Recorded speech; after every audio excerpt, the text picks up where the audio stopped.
Comment reads, "This looks so good. Have you been drawing every day or taking breaks occasionally? I find it so hard to find the will to do something every day." No, I have not been doing this every day. I am on day 206 as of recording this video. But my 1 year anniversary for posting on this channel was sometime around July 11th.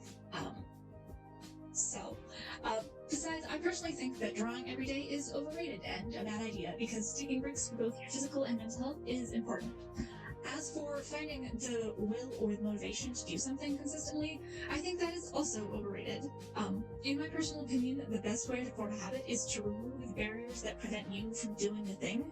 So the way I do this is I have my rules for myself that say I have to draw 4 to 5 days a week, and it doesn't count as a day unless I do at least 30 minutes of drawing. So that means if I'm just not really feeling it that day, I still got at least 30 minutes in and I can call it a day and be done if I really want to.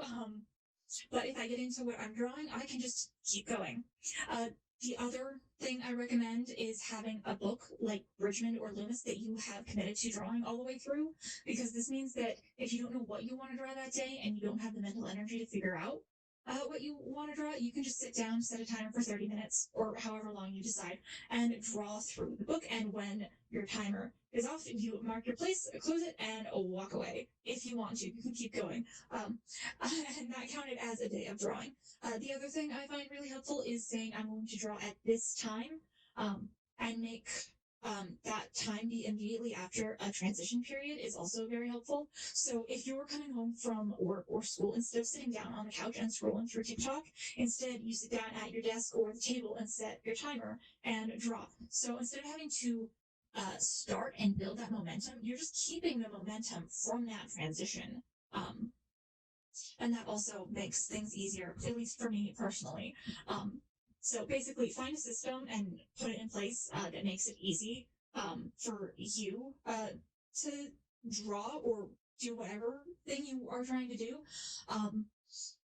Because the motivation is going to come and go. And I often find that the motivation doesn't come until after I've started.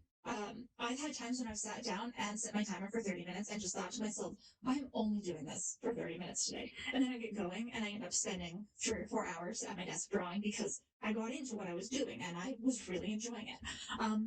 But yeah, that is how I do things, and those are my recommendations for developing the habit of drawing consistently, or really any habit. But yeah, let me know if you have any questions and I will try to answer them as best I can.